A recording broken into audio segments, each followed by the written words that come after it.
Welcome to this edition of At the Mic. I am your host, Keith Malinak. It's the Thursday Deep Dive edition. Now, this is pre-recorded, and if all goes well, it's October 30th, and it's 3 p.m. Eastern, and you're hopefully watching this on X as if it were live. But I just wanted to be upfront with you, just so that you know going in. We're a couple of weeks out from then, but it's kind of like a Halloween-esque type deep dive. And it was the only way I could sync schedules with my buddy Tom Carr, which in fact, I forgot to check the date before we got started. He's been on this show before. All of the pinned shows that we've done, they're pinned to the top there. All of the previous shows, I should say, pinned to the top here of my X account. So if you want to click on that article that's pinned to the top, there it is, June 20th, 2024. It's right near the top of the thing there. And then there was another time that he was on here. So just scroll through there because Tom is always a lot of fun when we talk with him. And we needed him to be a part of this Halloween season here. Sorry, I'm just scrolling through here. Boy, there's a lot of conversations I had about election integrity. I see that. In fact, that reminds me, a week from today at 3 p.m. Eastern here, at Keith Malinak on X, Jovan Pulitzer will be back as we get an update. We're a year removed from the last election, and we're a year before the midterms, and so we're going to check in with Jovan on November 6th, and we're going to see is our election integrity process getting any better? What's the story there, Morning Glory? And so Jovan Pulitzer will be here. He is a brilliant mind and knows all sorts of stuff there. In that realm. He's the tip of the spear at getting our election integrity. Okay. Friday live stream.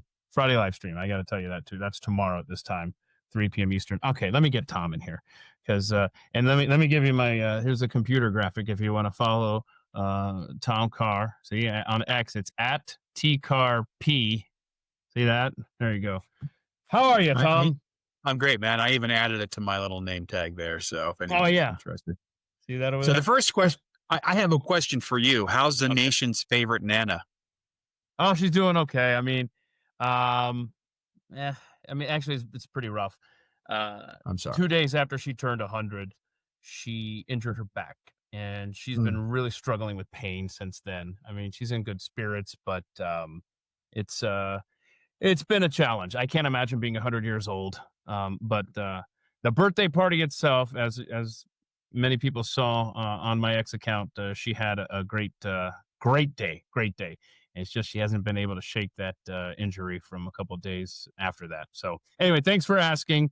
But for being 100, she's doing great, you know. Okay, it's Halloween tomorrow. Again, if all goes according to plan and this thing posts properly. So anyway, I had to get you in here, and I'm glad we could sync up schedules. This is the first recorded thing that I've done, so that's why I'm a little nervous here as we do this. But I hope all goes according to plan.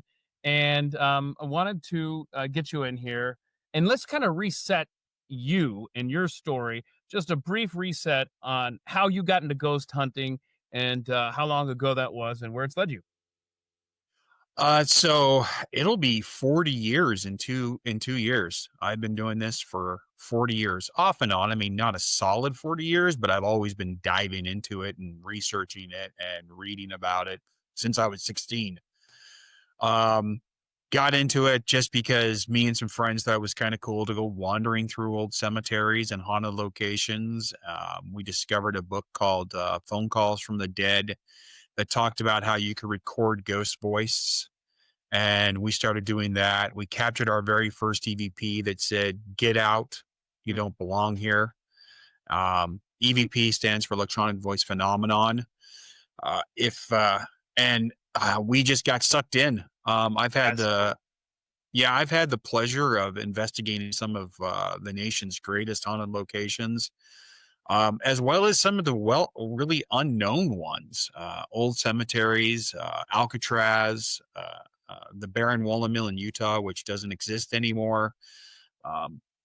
So yeah, it's been an exciting and interesting experience. as a history buff, I think I look at it that way more than anything. That's cool. It's the history side of things. I mean, I got to go walking through uh, uh, an old military fort and mountain man fort late at night, and I got to go walking into the rooms that you could usually only look at through a piece of glass. They had a door there. You couldn't go into those rooms. They opened those doors for us and let us go walking in there. I got to sit in places where, some great historical figures had sat. And that right there in itself is what excites me about ghost hunting, the history side of it. Yeah, I bet. Then you throw in seeing dark shadows or capturing an EVP or a full body figure standing in front of you saying, "What are you doing here?" That stuff right there just gets you excited. In fact, I hear a ghost somewhere behind you there right now. That would be my dog upstairs. Apparently somebody's walking by. I know how that goes. I was going to bring him down here, but he likes to stick his nose right here. And yeah. That's funny. I got you, man. So, okay.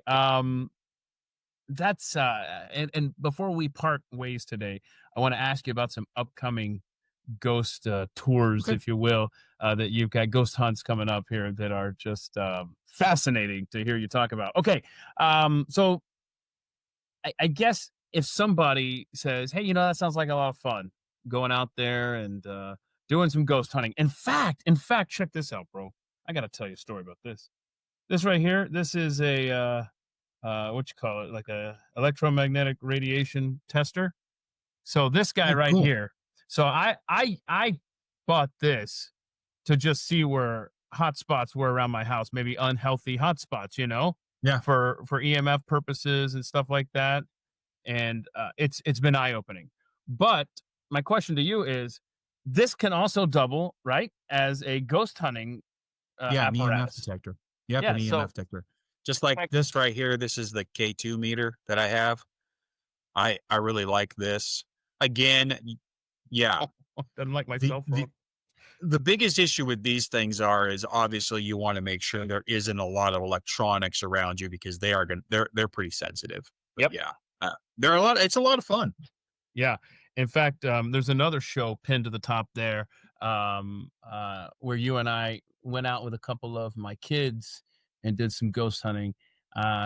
And a proper host would have planned ahead and said, "Hey, here are the dates." Do you remember when that was? Was it around Halloween as well? It was right. It was like the end of September because I was down in the Dallas area for a convention. So yeah, it was the end of September.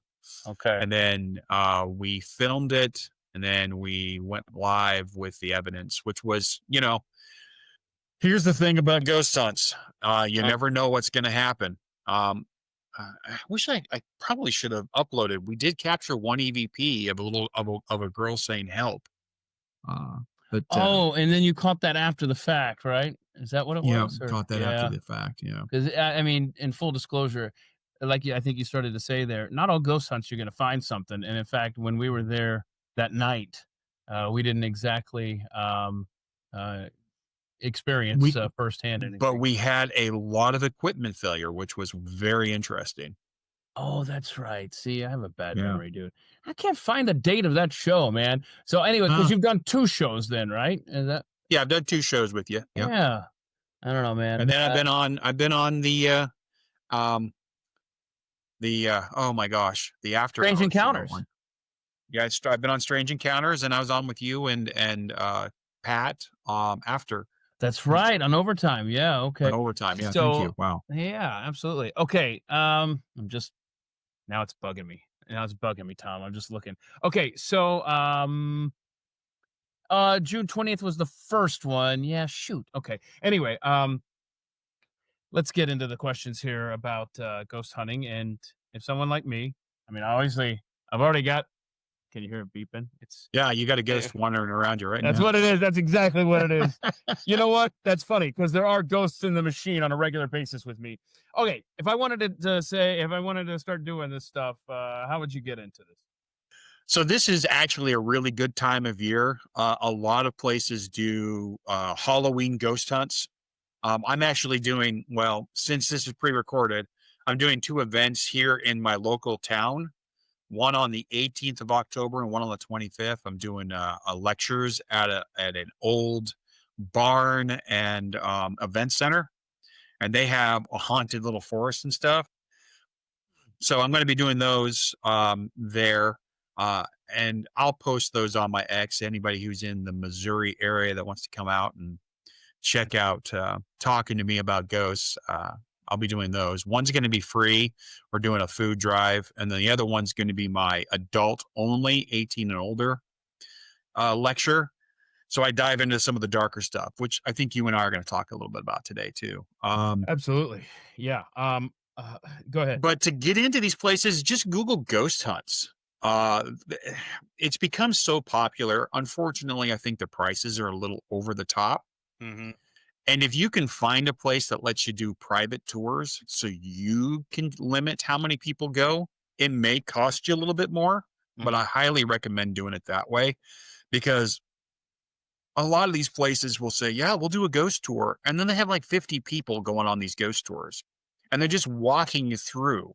And all you're doing is you're just overstepping everybody else. Yeah. So I know in Jefferson City, Missouri, they have the old penitentiary. They do ghost tours there. There are places in Colorado. The Stanley Hotel does ghost tours. And as far as I understand, I haven't done it yet. As far as I understand, it's pretty limited.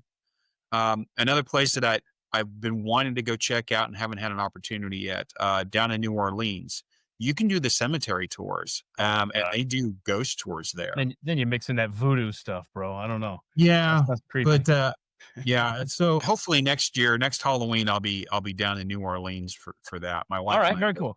And I'm only being halfway facetious when I say, if I were a ghost, because people may not believe this about me, but I am 100% an introvert. I really am. And if I'm a ghost and I see 50 people rolling up on me, I'm not going to want to go hang out over there, like I'm better with the one-on-one stuff, Yeah. Do you ever find that crowd sizes affect a ghost presence? Yeah. So now I've seen both. It's very rare when you have a large group that activity happens, but if you can get a large group together, get them centralized, right, control the environment and use their energy, I've actually seen activity increase. Oh, interesting. So one of the things that we like to do is, if we have a somewhat large group, if I ever do a ghost tour, I usually keep it between 8 to 12 people max. That's including the investigators that are going with us. Okay. We've actually sat on at the Union Station in Ogden, Utah, which was once owned by Al Capone, I might add, and has the historical Browning Gun Museum on the second floor, which is really cool.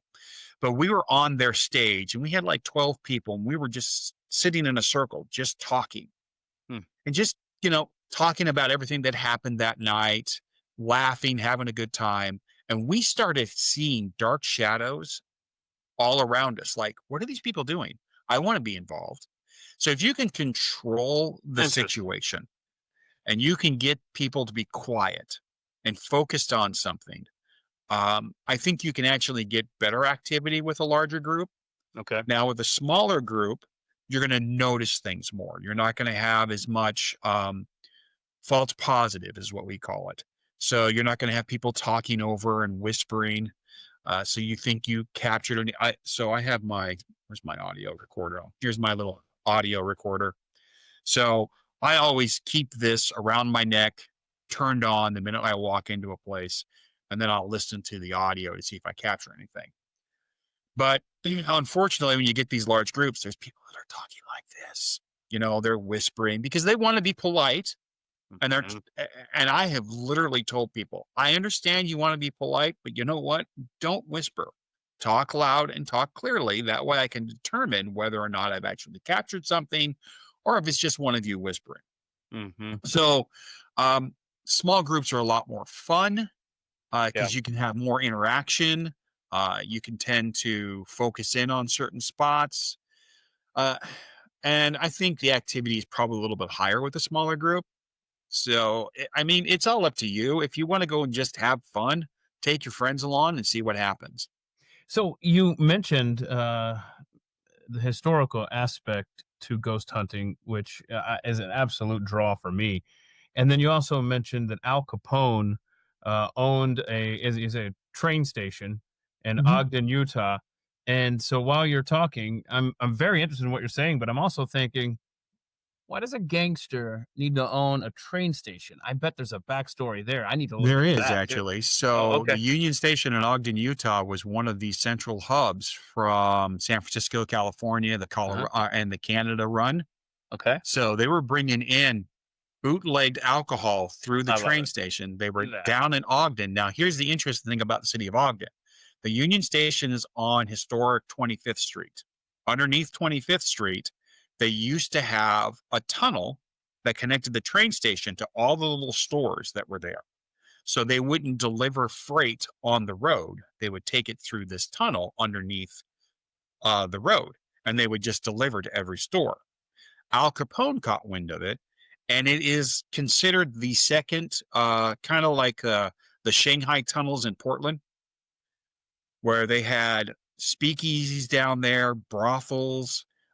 He owned a major part of this section in Ogden, Utah. His gang. So Did that they not had raise suspicions of the local authorities? And what years are we Ogden. talking about? Yeah, we're talking about Utah, obviously with the LDS Church out there. That's Ogden where had I'm has always been a kind of a dirty, kind really. of the underground town. So It. Yeah, go ahead. I was gonna say, what years are we talking about again? Do you know? Because wasn't Uh, prohibition not happening while it was Prohibition time. Yeah. that just seems I'd have extra to like do an some.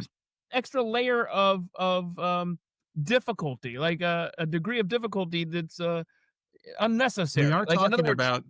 it must have been the setup then, not the geographical location then. Like I feel like you could have gotten away with something more in another part of the country, but you're saying that the uniqueness of how it's set up underground is what really The was. uniqueness of how it was set up underground and its location led to a lot of kind of dirty, kind of underground stuff. Now I haven't.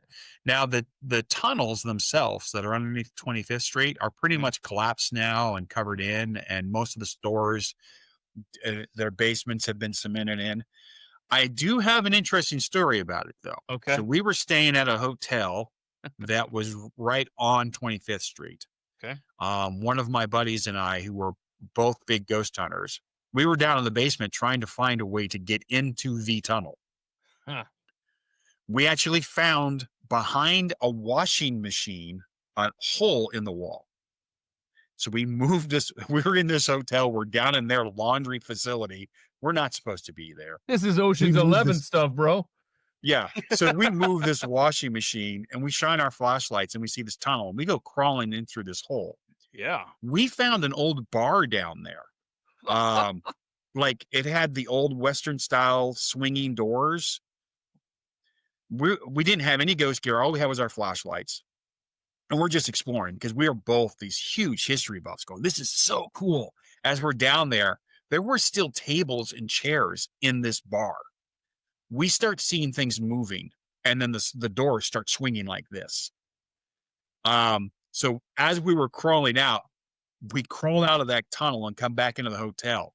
And there was a lady doing laundry. She screamed bloody murder because we came crawling out from behind the washing machine, scared the living bejeebies out of her. The hotel manager was just pissed at us for doing it. And I was like, well, there wasn't anything that said we couldn't do that. There's no kidding. signs or anything. Thank So we went back about a month later and they had literally cemented up that wall. Dang, that chick ruined Yeah. it, man. Yeah. It was, Okay. but so there's a lot down in the Ogden area. I've done a couple investigations at some of the businesses there on 25th Street, and there was a lot of activity.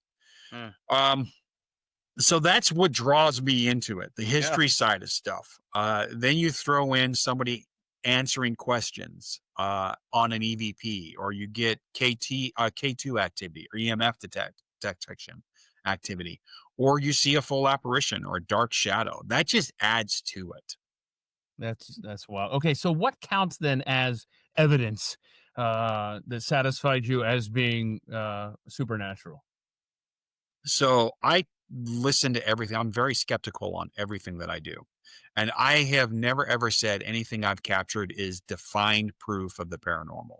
You've got to decide on your own. Mhm. I have some very, very good EVPs. I can link some of them on my page again, too. I know it's really hard for us to play them on your show, but on the 30th, if you go to my X account, I'll link some of my better EVPs on there on the 30th.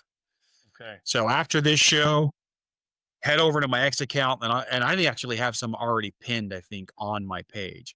I'll add some of those. But what I consider evidence is obviously a very clear voice on an EVP, typically responding to a question that is asked or making a comment about what's going on. I have a really cool EVP where a little girl, you can hear a little girl come up to us and say, "What are you guys doing? What's going on here?" How cool. That's Yeah. really cool. And there Sorry, was I no kids at all in Oh, on wow. the ghost hunt with us at all. I misplaced your computer graphics, so I had to make a new one. Yeah, y'all check out his account at TCarP. Okay, and if you're listening, it's TCARRP. Okay, that's pretty cool, man. And because I know you have plenty of photos and Yeah. stuff like that I that just shows some very strange things. I just posted one on my X account that I had captured at the Wendover Air Force Base. And anybody who knows history, that's where they loaded up and tested the bombs that they dropped on Hiroshima. Very historical location, just on the border of Utah and Nevada, out by Wow. Wendover, Utah. Wow, man. And it's a photograph, and it looks like a person, a shadow. You can see their face, and it's glowing, and it's moving across the photograph. That's I just posted on. I'll go find it on my X account, and I'll pin it to the top. That's So cool, man. the Yeah, thing go about ahead. photographs is that they're really rare. It's very rare to capture anything on a photo. Oh, I've captured more EVPs than I have ever caught photos, and I think maybe it's just it takes a lot of energy for them to project themselves as a photograph, um, or maybe we're just not lucky enough to figure it out. One of the things that I've been wanting to do, and I'm hopefully going to get to do this if we can ever get into Glenn's museum. I want to set up my camera, just my digital camera, for time lapse, and just let it sit one place and do like a 30-second photo for every minute, and just see what happens if we capture anything, why the camera is just snapping away. right. Well, if you'll recall, I mean, there was something that was caught on Oh camera yeah. inside Yeah, the museum by at Glenn's museum years ago at that night. was what drew me to I the bet. museum in the first place, because Yeah. as much as I would love to sit down and talk with Glenn, as much as I love talking with you, but talking this with Glenn would be it would be a bucket list of mine. So anybody who's listening, tag Glenn back and say, you need to have Tom on your podcast. That would be awesome. Oh, But yes, it would be.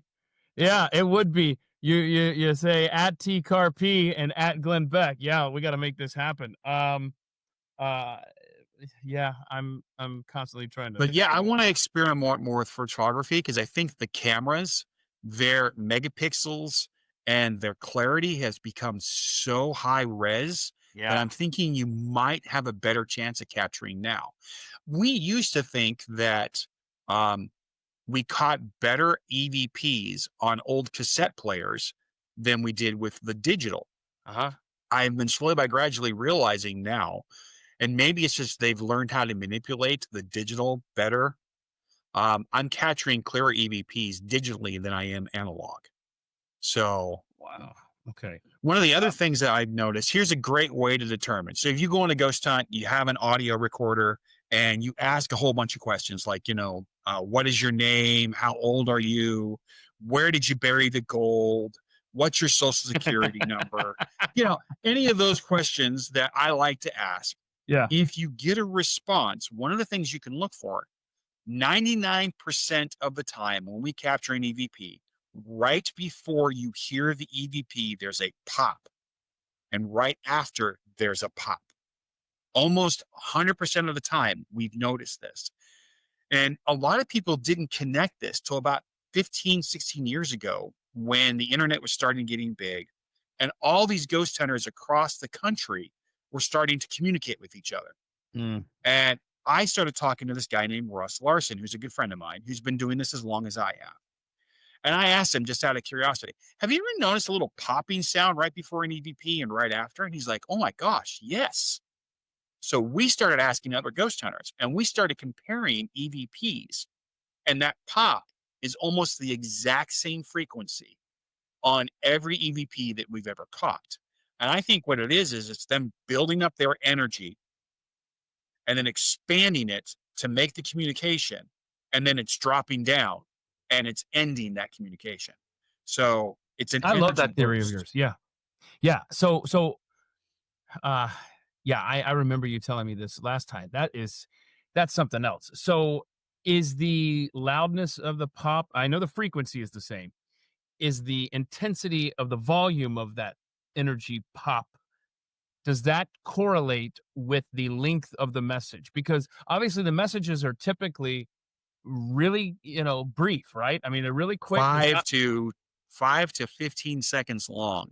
Right. So if Mhm. it's a 15-second message as opposed to a 2-second or 3-second message, is that pop more intense then, or is it the same You pop every know, time? that's a very good question. I have no answer for, but now you've got me wondering if that's the case. Get back to us on that. Okay. Yeah, I'll So have to check that one out.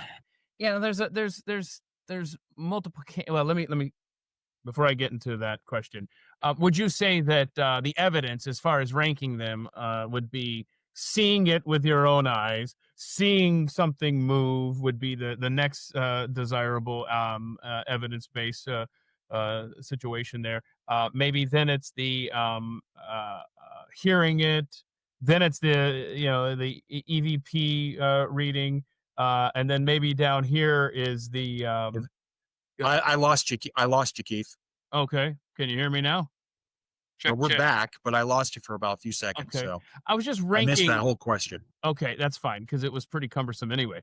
But I was just trying to say, like, if you're ranking the preferred evidence, you obviously want to see the aberration with your own eyes, and then maybe the next step would be something moving, and then maybe it's the photographic evidence, then it's the EVP or the audio, and So then I think it's the EVP. opposite. I think Really? I think it's the opposite. I think it's EVPs and then movement. Or one of the other things that I like to do is a flashlight. And it's funny. I actually was the first person to ever do this. So you take an old mag flashlight and you twist it so it's just not on, Oh yeah, yeah. This is good stuff. and then you ask ghosts to make the light turn on and off once for yes and twice for no. And I've got video of this happening. I was the very first ghost hunter to ever do this. Put it up on my website at the time. Within 3 months, I was seeing it on all the TV shows. Everybody was doing it. Bro, you're a And pioneer, I'm and they just didn't like, even give you well, credit. I'm kind of glad that I got credit for that. But Yeah, they didn't call what it do the you do? car method. Yeah, the car method. Yeah. Anyway, so um, or movement. I think that would be the next step. Okay. Obviously, seeing a full apparition, it's amazing. I've had it happen. I've literally walked into a room and seen someone standing right in front of me, looking at me, and ask me a question, and then disappear. As solid as you are, Huh. that is amazing. But the thing is that it's so rare that I would not put it as the highest proof of Interesting. paranormal, So, because a lot of times I'm the only one who sees it. So if I want to prove this, EVPs are oh, probably the best way to prove something is active in the house. If I ever caught a photograph of someone, that would be really good. But then again, we have what we call the matrix theory. So maybe the digital photograph is just capturing things that aren't really there, and your brain is just seeing something that isn't really there. hmm. You're making an image out of all the little dots. Okay. So when you walked into that room and that ghost was standing there, I got to know, what kind of a question does a ghost ask? So it was I was 18 years old. I had to have been 18 because I had just become a Mason. I had joined the Masonic order because I was with the youth group D Malay. I don't know if you know anything about D Malay, but anyway, it's the Masonic youth fraternal organization.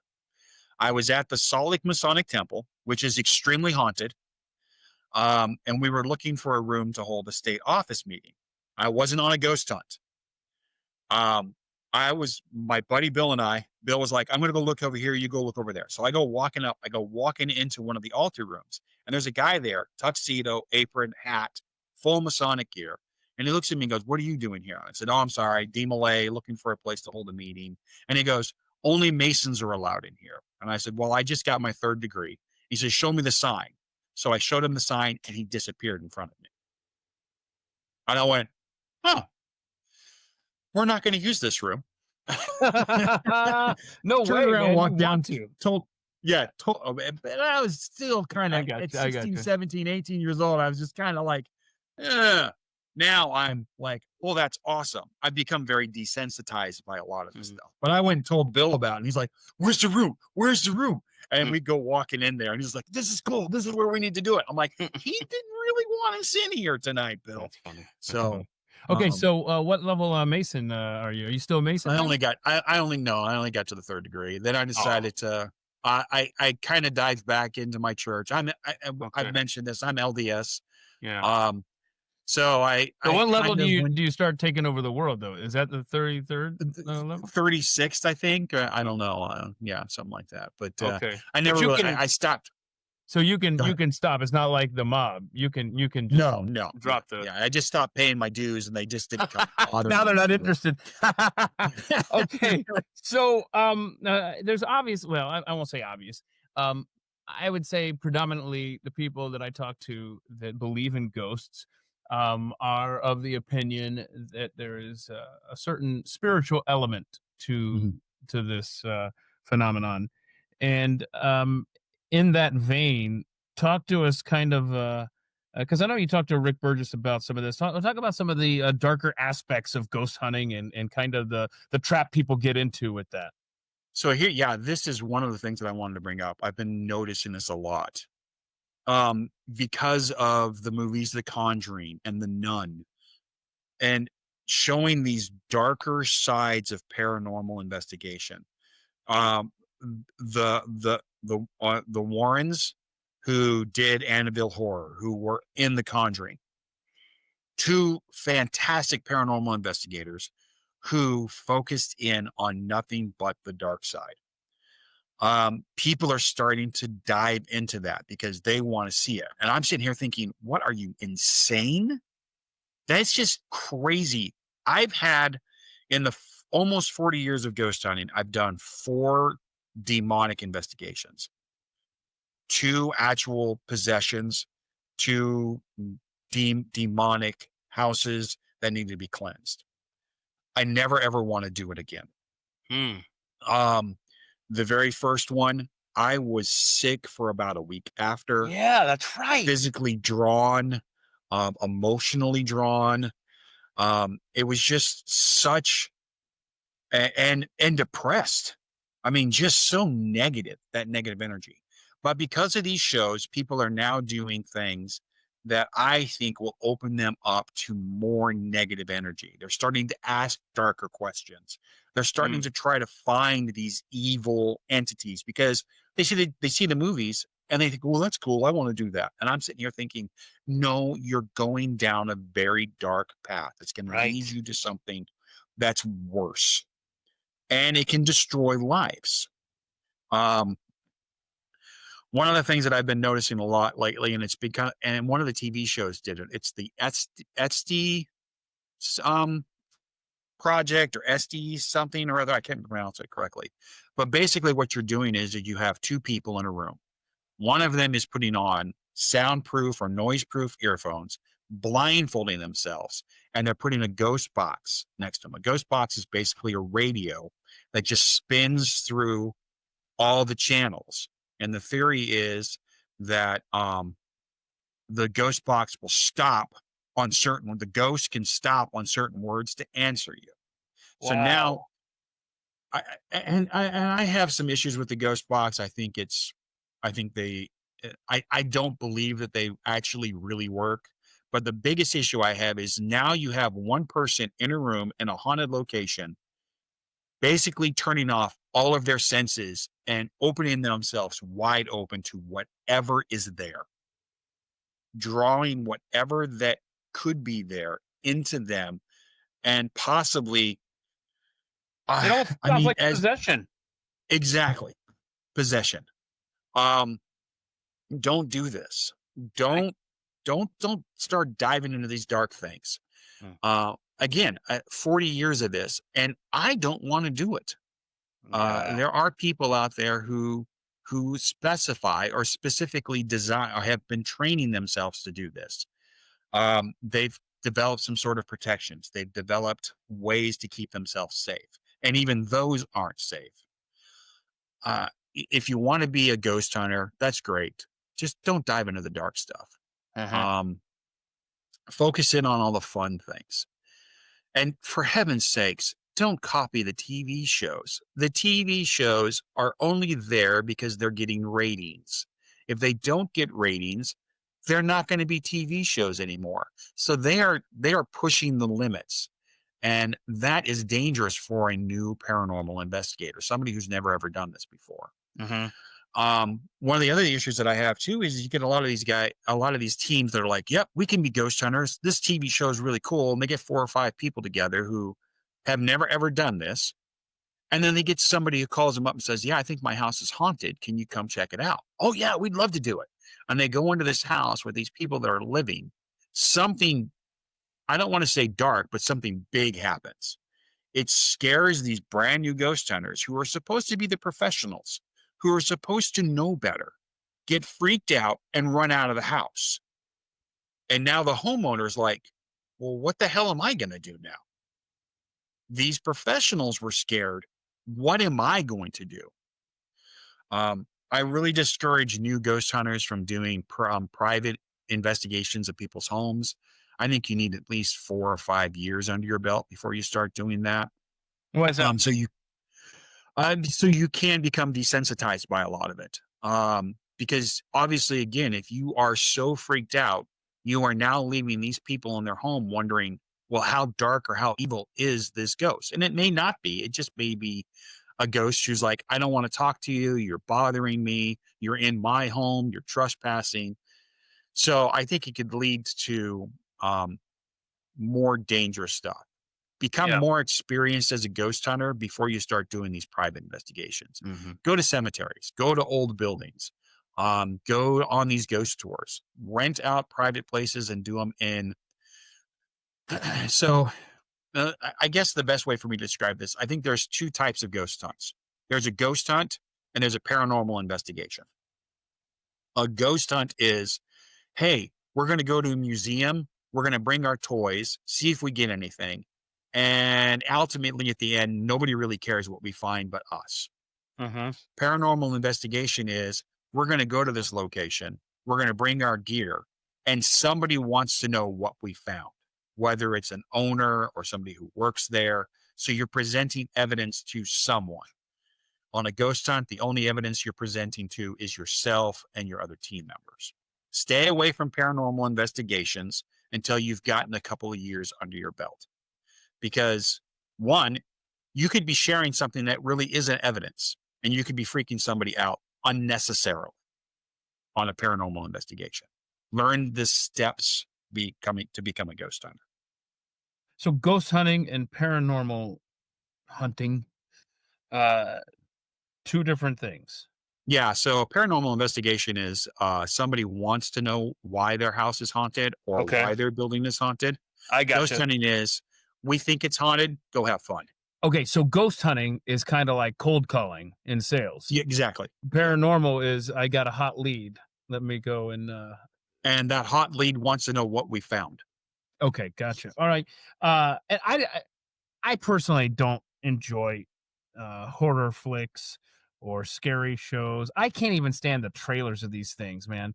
And so I could see how that would open you up and kind of Yeah. pave It's, that you know, path for you, huh?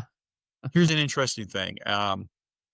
So I usually do September 1st, I start 61 Days of Horror. So I watch a horror movie every single day to Halloween. That's right. That's right. I got a week into it, and God help us all, Charlie Kirk was killed.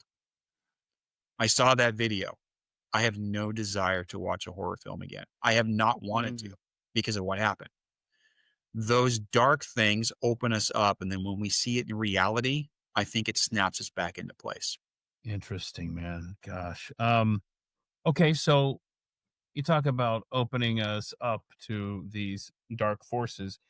Because if you believe there is a spiritual battle happening around us, a warfare is happening around us, then you have to um, just I would imagine, right? Just by common sense, okay, if I think that there is spiritual warfare happening around me, then clearly there are dark elements around Mhm. me. So are Ouija boards harmless fun that teenage girls do on the weekend at a sleepover party, or is there something I really sinister there? I think it can lead to sinister. Whenever somebody comes up to me and says, "Well, I don't like Ouija boards, they're evil." And I'm like, "Okay, why do you think they're evil?" "Well, when we were teenagers, we sat in the basement with all the lights off, candles around us, with a Ouija board, and we asked if Satan was real." Uh, why? Why would you why? Now, if you've got the Ouija board that was sold to teenage girls that's pink, that comes with pre-printed questions like, "Is my boyfriend going to be cute?" You're not inviting in negative energy. Mm.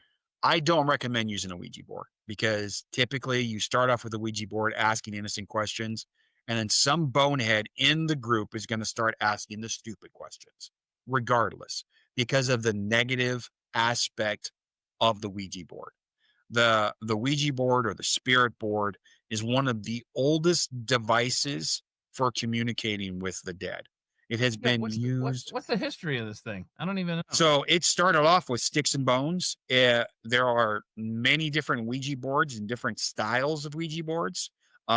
Again, I need to hook you up with Heather Joseph Whittam, who's a dear friend of mine, who is a folklorist. You should really have her on your show. Oh, She could dive into all of this stuff for you.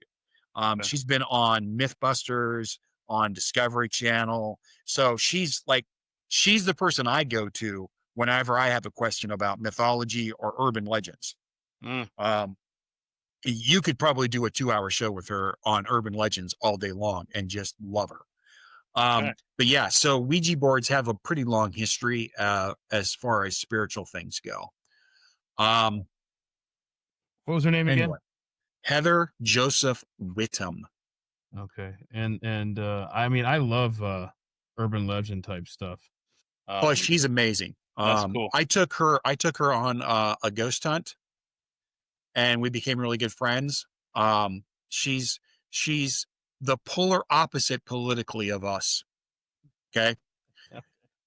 Brought her out to Utah to do a ghost hunt, and we took her to a gun range, All and she right. had she had the time of her life. Right, that's the thing. There are so many Yeah. people who are afraid of guns and gun culture, and if you just expose them to it, and spend an afternoon shooting, now they're ready to for Yeah. self-defense. Anyway, okay, Anyway, we're so going off on a tangent, but yeah, anyway, yeah, sure, Heather sure. would be great. Yeah. Okay, so, So yeah, the Ouija board has a lot of darker history because it was uh used by gypsies and witch doctors and things like that.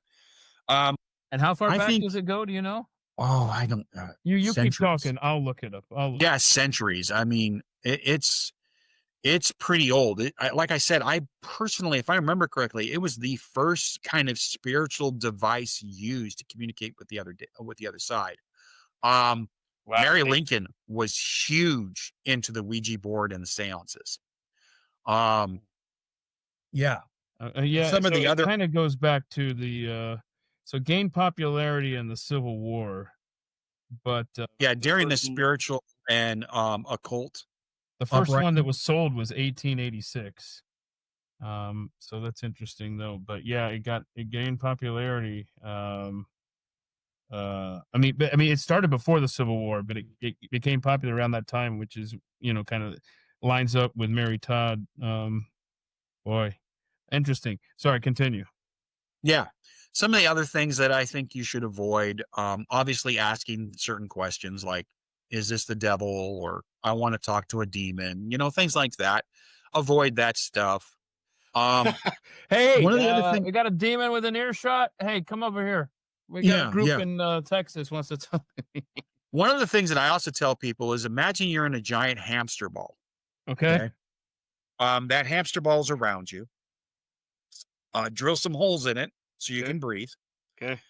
And if you believe here, and here, then nothing can penetrate that hamster ball, most likely nothing will. Kind of sets up an imaginary barrier of protection. At the end of every ghost hunt, I always tell people, make sure you say, hey, thanks for communicating with me. Thanks for visiting with me. Please don't follow me home. This is where you belong. Yeah, but do you say that once you get to your car? You need to say that back in the house. Either way, it doesn't matter. All right, because what's the whole getting followed home thing that? So I've actually forgotten to do this several times. I love this story. Tell us, man. So we were at Merker Cemetery and had an extremely intense night. Dark shadows. My gun in my holster got wiggled. Literally physically moved. It was an intense night, and it was a lot of fun. I took 2 authors with me. One of them was named Paul Janess, and the other one is a New York Times bestseller. His name's Larry Correa. He wrote Monster Hunters International. He's doing American Paladin right now. So he's this big, huge monster of a guy. We freaked him out. But anyway, it was a really cool night. I get in my truck and I'm driving home and I look in the rearview mirror and there's somebody sitting in the back seat. And I went by myself. Almost lock up my brakes, stop, pull over and go, hey, listen, I just saw you. I appreciate that. You need to go back to the cemetery. Don't follow me home. It takes a lot to freak me out. That freaked me out because you look in your rearview mirror and there's somebody sitting behind you, Anyway. So hold on, let's explore this for a second. Okay. Do ghosts? So can they just travel from point A to point B very easily? And the reason I ask that is based on what you're talking about here. Like if you say get out, can he just snap back to the place where he started the cemetery there? Or I think so. I think there are some limitations on some spirits. I think some spirits just don't want to leave the location. Right. Other ones can attach themselves. I had. He's not been around a long time. So I did the investigation at the Wendover Air Force Base. I was in the mess hall and I was asking some derogatory questions for people in the military that I would think would offend them and to get to get a reaction. I was basically questioning their sexual preference. And I said, well, if you can't do this, you must be gay. At that very second, I felt a hand hit my chest and a foot behind me do a military swoop, and both my feet shot straight up. And I landed flat on my back. Bro. After that, we had a ghost attach itself to me and then later on attach to both my boys. His name is Matt. He's very protective of the family. I actually had some psychics tell me several, not just one, not just two, I think it was 6 or 8 different psychics say, I don't know what ghost is attached to you, but he's related to you and he's very protective. We didn't know his name until my son at the time was 8 and I bought him one of these. It's my old digital recorder. I bought him one like this so he could have music and MP3s. What does my 8-year-old son do? Well, I want to be like Dad. Walks into his bedroom and starts holding a ghost investigation in his bedroom. And he says, is there any ghosts here? What is your name? And very clearly he gets an EVP that says Matt. We were in a brand new spanking apartment complex. It wasn't like it was old and haunted. So we believe now Matt isn't attached to me, but he is with my son-in-law, or my son and my daughter-in-law, and he watches over our grandson because they've had experiences in their home where Sawyer, my grandson, who's blind, will just sit and stare at a spot, and their dog will sit and stare at a spot in his bedroom. So we believe Matt is very protective, and he followed me home. And some reason or other, we're genetically connected, and he just So feels you like he's got to protect us. so you don't know how, just based I on don't know how. uh-huh. Yeah, I mean, I've got Wow. I've done some family history, and there's some Matthews in my family history, but none that would be connected to the Wendover Air Force Base that I can find. Wow. Okay, that actually reminds me, Kelly, who does the Barfleet episodes with Brad and myself every couple of months. I have asked her the next time we get together on December 11th. I want her to go through because I just realized, I just learned recently that she has throughout her life had 5 ghosts hanging out with her, and they've kind of, I guess, dropped off as she's gotten older. And it's just wild, man. It's just wild. What? Hold on. Do you know what kind of blood type you are? O positive? All right, because her theory is something to do with Rh negative. No, yeah, I'm O No, positive. okay, just No. checking. All right. So And that's an interesting question, though. I kind of would like to talk to her about that myself. yeah, yeah, No. yeah. Seek her out. It's Kelly for Freedom on Twitter. I'll take a look and Here we go. and, See, I and found her computer graphic too. There it is, Kelly. Kelly for Freedom. Yeah. I will look her out. So. Okay. I do believe that spirits can. I mean, we have guardian angels. We have family members that check in on us. I'll share one of my favorites. This is maybe I've shared this before, but I was doing a ghost hunt at the Salt Lake City Cemetery, which is probably one of the oldest cemeteries in Salt Lake City.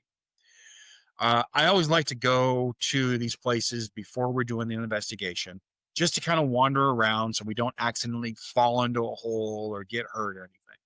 So I'm walking down this one road and I see this older man sitting on a tombstone. And I go, "Hey, how are you?" And he says, "You can see me?" And I stopped and I turned and I looked and he's gone. Just like that. Like, I'm coming back here as soon as it gets dark. So we go back there and we start doing an EVP session. And I asked the question, "What are you doing here?" And I got an EVP that says, "I'm waiting for my family." So we looked at the date and it was close to the day that he died. Mm. So is he coming to visit his gravesite every year to Oh, see his loved wow. ones who are visiting his gravesite? So That's wild, dude. That's cool. So hold on yeah. a second. Let me ask you this. Do you think that people such as yourself, such as Kelly, are certain people I guess more uh what am I trying to say? Do they Are you thinking draw like the energy or more in easily than tune with the spirits? yeah. More in tune with the spirits? What do you think of that?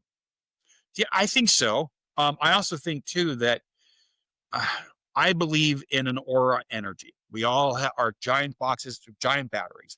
We have this energy that projects around us. They've actually shown people in thermal cameras that have different energies that can be projected around them. I think there are some people who have an energy that ghosts are naturally attached to. Hmm. For one reason or another, they say, well, that person's going to be more willing to listen to me than that person. I think paranormal investigators, people who have been doing this for a long time, that energy slowly but gradually changes by our interactions with ghosts. So when I walk into a haunted location and you walk into a haunted location, I've been doing this so long, ghosts are going to say, "Ooh, that guy right there, the short, fat, bald one, he's probably going to be more willing to listen to me than the skinny, bald guy." Hmm. So So they're possibly they're seeing possibly something seeing that we energies aren't. that Yeah. that they're seeing our, Hmm. let's just call it our soul, Hmm. our are energies themselves. They're seeing that dimension side that we are not seeing. So they become more willing to communicate with me because they go, well, he's going to most likely listen to me because he's listened to other ghosts, or his energy is projecting an image that they would find more interesting. I do believe that women, especially women, are more in tune to the spiritual side. I think it has a lot to do with them, the ability to give birth and their mothering mentality. Um, I'll, I'll share another experience that I had. Merker Cemetery again. I love Merker Cemetery. It's a great place. It's out in Utah. Old cemetery. I took a couple people up there, and there was a younger girl there, and I kept seeing a little spirit next to her, just a child almost, clinging on to her like it was scared. In the middle of the night, I just looked at her and says, "Are you pregnant?" And she looked at me and she goes, "How did you know? I haven't told anybody." I was like, "Okay." I said, "There's I can't tell if it's a boy or a girl, but there's a little child energy that has just been clinging to you this entire night." So was the baby spirit there? I don't know. That's I wild. just thought it was interesting, but I do think women are more in tune to this. I've gone on ghost hunts and women have just, I've done a ghost hunt with nothing but women, and the energy was insane. I mean, over the top investigation. They're more willing to accept it. They're more willing to listen to it. And I think men are naturally skeptical and women aren't. So maybe that has something to do with it as well. Okay. Tell us about a couple of these ghost hunts that you're about to go on. These sound like fascinating locations, even if there are no spirits present. So obviously this is pre-recorded. I'm not going to see it. So I'm doing one on the 11th of this month. I'm going down to the Mark Twain's National Forest. And where's that? It's in Missouri. Okay. I found this old cemetery. I'm a photographer. I like to take pictures. And I saw the pictures of this old cemetery and I went, ooh, this place has just been overrun, hasn't been taken care of. I bet it's haunted. So me and my dog are going to go down there and hang out for the night on a little camping trip. I'm going to bring the gear. I'm going to bring the camera, take some pictures. Oh, let us know, man. And then I've got a couple other that I'm working on. My wife and I are planning on going down to the Crescent Hotel in Eureka Springs, Arkansas in January. This place apparently is extremely haunted. I had somebody tell me that him and his wife were there all night long. They had lights coming on and off. The bathroom light kept turning on. They had doors opening to the point where his wife was like, "We need to leave. I can't sleep. This is not fun." So it's a pretty haunted location. There's a couple other cemeteries that I want to check out. And there is a place that I've been working on. It's in Nebraska. It's an old house that has some really good history. The owner is very reluctant to let me do it by myself. I'm slow but gradually trying to talk him into it. I keep telling him, like, I reached out to him and said, "Yeah, I'd like to investigate this house that you are." He's like, "Oh, that'd be great. How many people are coming?" I said, "Well, just me." He said, "Huh? Just you?" I'm like, "Yeah, just me." "Yeah, I don't know if I could let just a single person in there. Won't you be scared?" Oh, man. "No, not at all. Just me." Unfortunately, he wants like $400 for me to do it. All right, fella. Well, we'll see. So I better talk him out of it. Now, Okay. I will share a recent experience that I just had. Okay. My current job, I work in a little town here in Missouri called Lone Jack. Lone Jack is the site of a Civil War battle. They have a historical site there. Where the battle took place. There's an old, and I'm going to go work on trying to get into this little hotel that they have there. One of the guys that I work with says, "You need to go check out this coffee shop. They've got really good food." So I wandered. I thought, okay, I didn't bring lunch today. I'll go check it out and see what it is. No, I did not order coffee for all us Mormons. I didn't get coffee.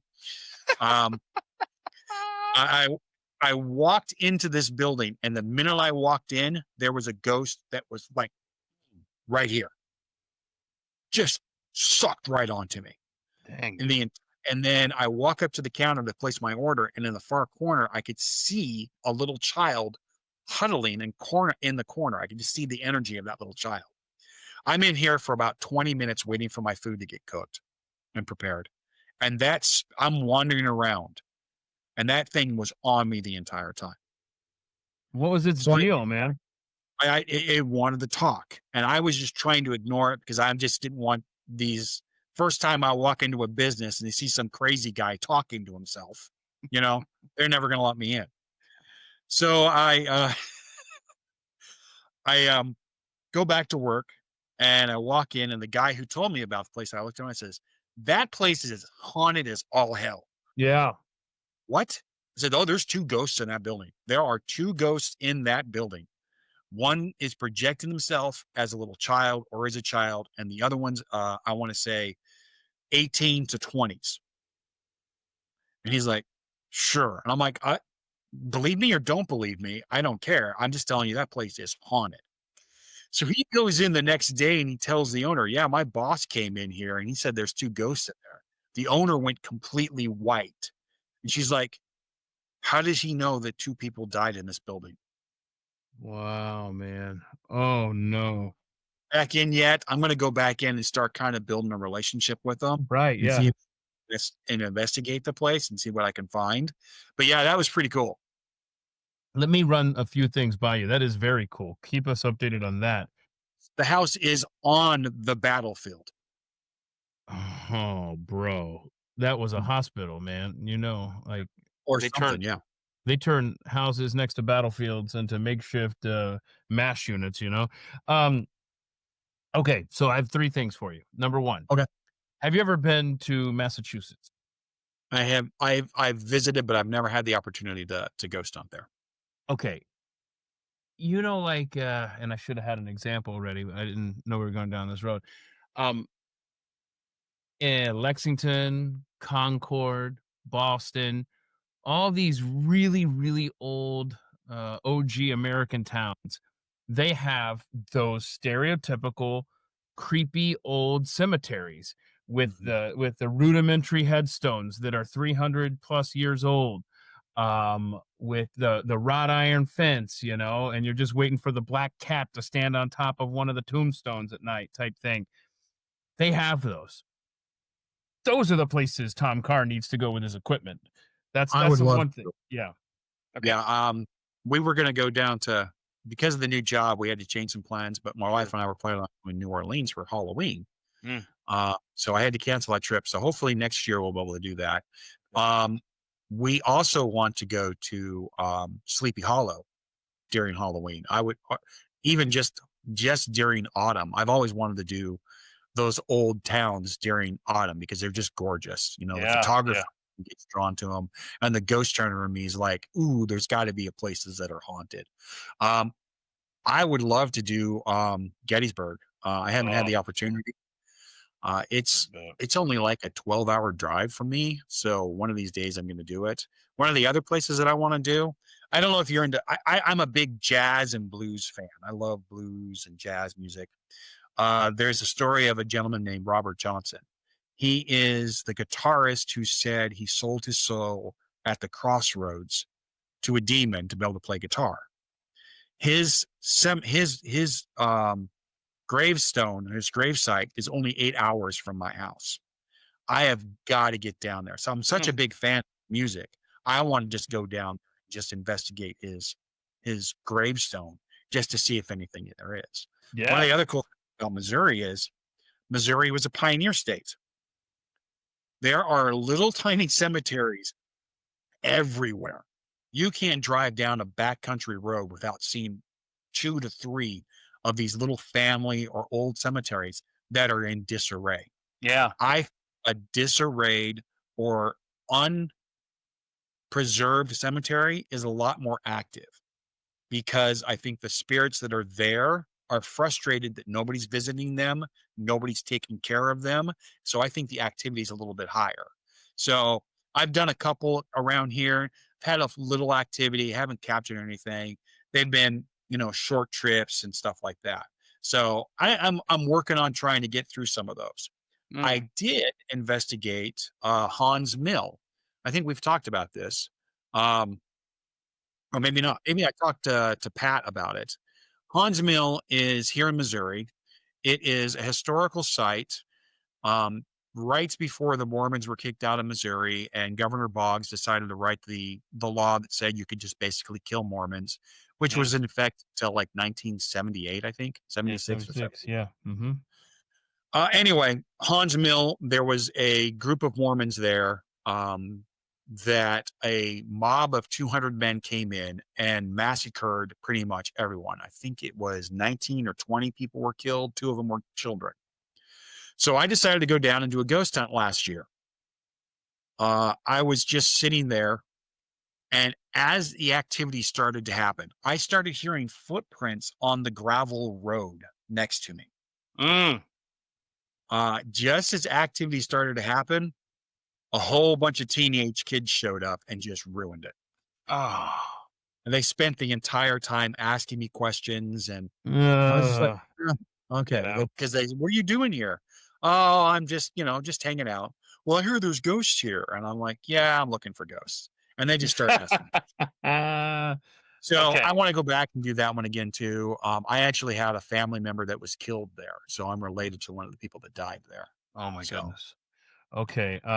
So let me ask you, let me ask you this deep question. Then I want to go back to a couple of places you were talking about there. As a Christian, how do you reconcile the afterlife with these spiritual entities still hanging out here on Earth, hanging out at their grave sites or in a building where a tragedy happened? Like that's always been something that's just kind of been in the back of my mind. Are they in 2 places at once? What's the story there? So Any thoughts? I do have a theory on this. My faith believes that the separation between us and them is through a thin veil. A lot of people have that same theory. The typical purgatory, Catholics believe in purgatory, Mormons believe, or Latter-day Saints, I always try to get that right now. Latter-day Saints believe in a spiritual prison, a place for those that have not accepted Christ or have not been given the opportunity to receive Christ as their Savior here on earth, are in this spiritual prison. I believe that is a separation from Christ themselves, and that is here on earth, and it is just separated by a thin veil. I think sometimes some of those spirits cross through that veil, or the veil is thinner in certain places. So it's easier to communicate with those on the other side. Okay. I also believe that there are spirits that just don't want to admit they've died for one reason or another. Maybe they feel guilty for something. Maybe they have unresolved issues here on earth. They just don't want to admit that they've passed on, and they still are wandering the home that they grew up in, or wandering the workplace that they lived in. Maybe I'll take the Baron Woolen Mill as a really good example. One of the ghosts that were there, his name is Phil. We confirmed his death. We confirmed his name. He was a caretaker of the Baron Woolen Mill, and he worked overnight. Fridays, Saturdays, and Sundays, he would maintain the machines, do all of the stuff, clean up after everybody. He had a heart attack on a Saturday night, they believe, and he wasn't found till Monday morning. I believe Phil was still attached to the building, still trying to maintain it and take care of it because of his love for not only his job, but for the building itself. I have seen him multiple times, full apparitions. I started taking care of this place. I started doing the yard work there. I started keeping the weeds down. We started trying to secure it, make it so kids couldn't break into the place. I think he saw me as a new caretaker, and that's why he communicated with me more. I appreciate what you're doing. I love what you're doing. Thank you for helping, kind of mentality. So he started showing himself to me more, and some of my investigators that were doing this with me. Okay. I think that is a possibility. I also think, again, like I said, I think there are people who just don't want to admit they've died. They're watching their loved ones. I can't think of the name of the place now. There's a old mountain man fort in Wyoming. There's a story of an older couple that retired who loved working there, or who volunteered and worked there and lived there. They were there for 5 or 6 years. The husband passed away. She said to honor him and to honor what we're doing, she stayed on and continued to work there. People said that after he had died, they started finding the chores that he was doing were being done before they went to go do them. Then he started getting spotted and seen in certain places. This ghost. Okay. Fort Bridger. It's Fort Bridger, Wyoming. Yeah. They started seeing his ghost. The day his wife passed away, he was never seen again. Was he waiting for his loved one to pass away so they could cross over together? Oh, And so I guess in your theory, we have some sort of autonomy, right? Mhm. Which I don't know. It's hard to reconcile that, Like I like what you're saying. It's just that I And feel we like you have lose all control after you die. and we have no idea what their time is like compared to us. Christians, there are some people who believe that one day to us is 1,000 years to them. yeah. You know, Let me. so we have no idea what time is to them. No, I understand. So I'm trying to find some stuff here for you. Am I allowed Okay. to ask what town, what city in Nebraska you're hoping to go to that? It's Garnett, Where's Kansas. that at? Or Oh, no, it's Kansas. not Nebraska. Kansas, Garnett, Kansas. Kansas. Okay. It's down by Wichita. Okay. I actually served on my mission out here in Missouri, and Garnett was one of the areas that I served at in my mission. And so I wanted to go visit and just kind of visit the old stomping grounds where I served my mission. And I noticed that there was this old house there. It's got 1856 building. It's called the 1856 house. And he does ghost tours there. I was like, Oh, okay. And that's how I kind of sparked my interest. So I'm so like, I like I said, if I could cough up the $400, I would do it. But that's kind of a big chunk of change for an 8-hour ghost hunt. no, I By got you. I myself. got you. Absolutely. So there's two hotels, two old historic hotels that, as you've been talking today, I've thought about. And the first I'll tell you about is in Broken Bow, Nebraska. These are just places that you get the feeling something's going on here, and then you Okay. talk to people at the front desk, and then they confirm your suspicions. So here we go. It is the Arrow Historic Hotel Okay. and pub, I'd like to point out, and it's in Broken Bow, Nebraska. And so I'm just sure a quick. the pub is the reason why you showed up there. No. Actually, no, no. It was closed when I was there. No.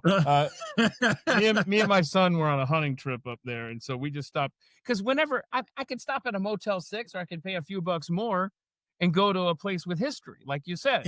I'm the exact same way. Yeah, and so we stay at places like this. And this is just I've never looked this up until right now, and this is incredible because I just said, I figured out what hotel it was, and then I looked it up. It says this hotel has had a number of haunting reports. That's what the front desk said. They said, in fact, I think they pointed toward the pub that was closed, the restaurant bar area, whatever at the time. Anyway, it says this hotel has had a number of haunting reports over the years. A gray-haired apparition has been spotted wandering around the building after closing hours, as well as a ghostly man who likes to sit in the cigar room. The former owner of the hotel died here and is said to walk up and down the stairs to the kitchen. Other eerie reports here include furniture that moves around on its own, strange booms late at night when no one is around, and a red-haired woman who appears in an upstairs hallway.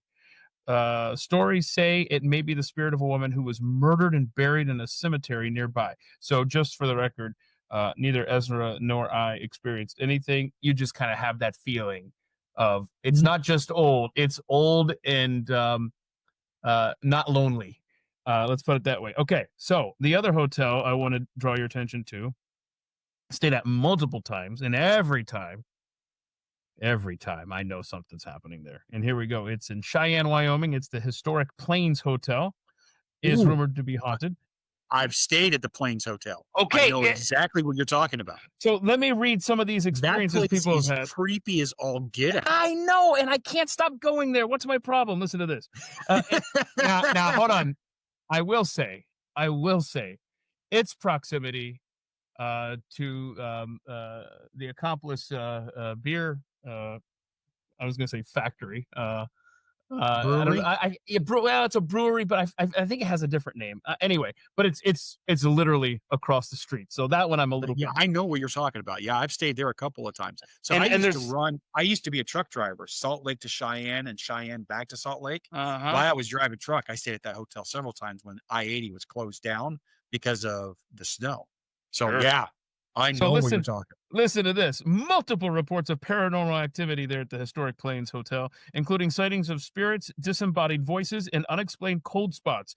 Guests and investigators have noted unusual occurrences in various rooms with specific claims centering on areas like room 226. See, I don't even remember.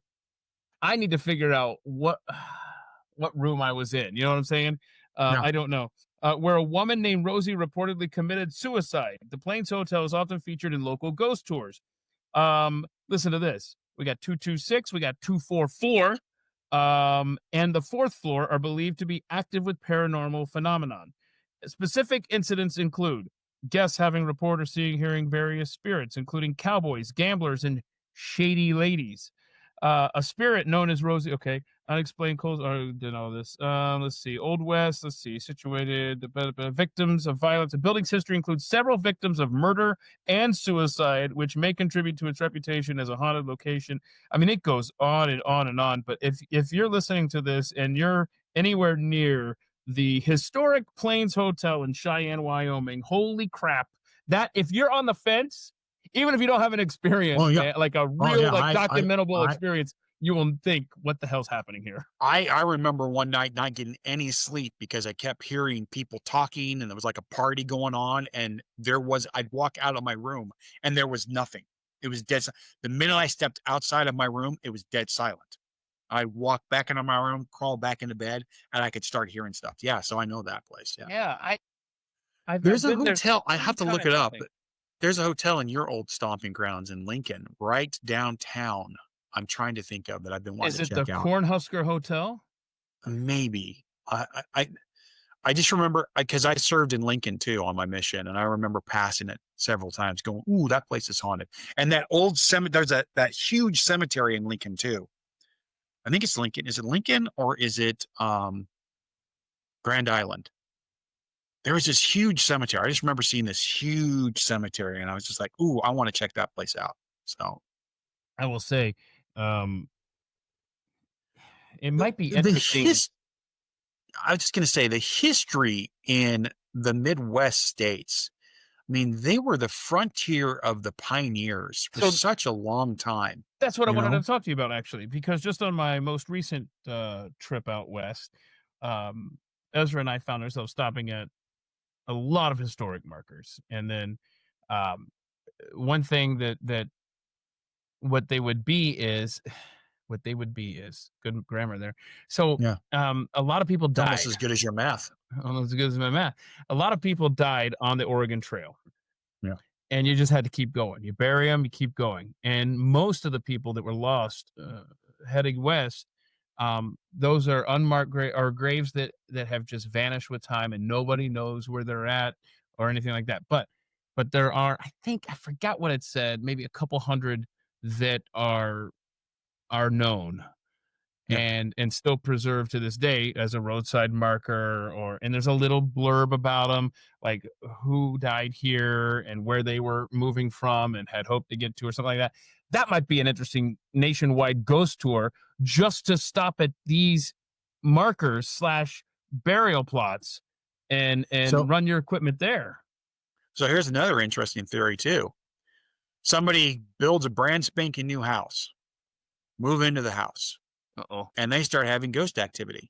Feels like Did they poltergeist. just bury it on? Did they just build their house on top of an old cemetery or an They- old graveyard or an old Indian burial ground? Sounds like the plot for a movie. Yeah, exactly. No.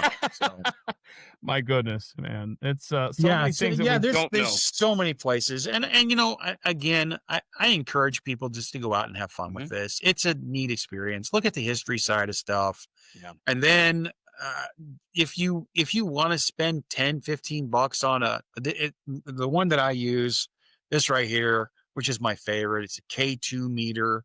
You can pick them up on Amazon. I think they're $15. And the concept is, that will work too. So Is that different than mine though? yeah, that's different than yours. Yeah. Okay. So this has got a little light on it. Okay. So, and as you can see, Oh, I bring yeah. it closer to the camera. Anyway, so the concept is that you can ask ghosts to touch this Oh and yeah. to light it once for yes and twice for no. That's So that's the idea behind it. If you want EVPs, just pick yourself up a little digital recorder. You can get those on Amazon as well, pretty inexpensively. Look for one that's got a condenser mic in it, that uses condenser mics. I found that they actually pick up the audio better. I've also used an omnidirectional mic before, which it does okay, but I think it picks up a lot of background noise, where the condenser mic doesn't pick up as much background noise. You're also going to notice that EVPs are usually on the lower spectrum of the frequency. So sometimes they're really kind of hard to hear. I typically, if I share an EVP or play an EVP, it's as I caught it. There is an occasion, I have one that I really, really like that kind of explains all three of the things that can happen on a ghost hunt. I get physically touched, I hear the voice, and then I feel a cold chill right after. So all three things that can happen, which is typical. What happens on a ghost hunt is that the temperature will drop. I actually have an EVP where we're trying to make the ghost make the room colder. So we went from like 70 some odd degrees all the way down to 60 on the thermostat. We had a digital thermometer. So we dropped like 10-15 degrees within like 5 minutes. And I said, can you make it colder? Can you make it colder? And I get an EVP that says it's too cold. So look for those things, the cold chills. One of the You got things an that I noticed- EVP that says it was too cold, or a voice recording? It was an EVP that says it's too cold. And it was And what a does female voice. remind me? Let's go back to the beginning. What does EVP stand for? Electronic voice phenomenon. Yeah. Okay. So Okay. it was a ghost voice telling me I'm making it too cold for them even. So what do you think that's about? It getting cold. We I always think hear it's that. an energy. I think it's them building up the energy, and pulling it out of the air, the molecules, which drops the temperature. So there's not as many atoms bouncing around. So I'm not a That's really scientist. I just play one on TV. There you go. There you go. Yeah. All right. I mean, it's fascinating stuff, bro. It's fascinating stuff. And like I said, I'll post on the 30th. I'll post a bunch of my EVPs on my page. I'll pin them up so you can look at them. Some photos. I've got a couple of videos that I can post on there as well that I've shared before.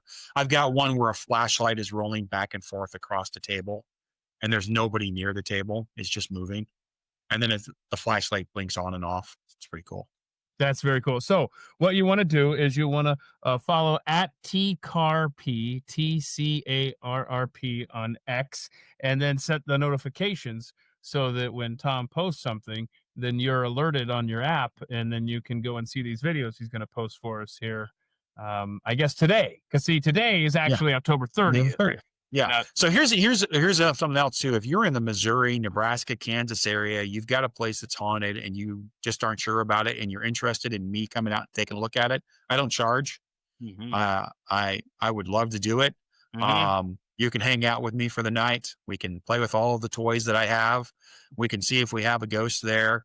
Then I can share the information with you. So if you've got an old building or an old house in the Kansas City area, or I mean, I'm willing even to drive up to Grand Island. It's a little bit of a drive, but yeah.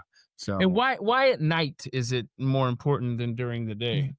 So I have done ghost hunts in the middle of the day. The thing about night is, one, it's cooler because it's kind of creepy. You're adding that element to it. Two, there's less false positive. There's less interference from outside noises and people. Huh. So there's less cars. There's less electronics going on to interfere with things.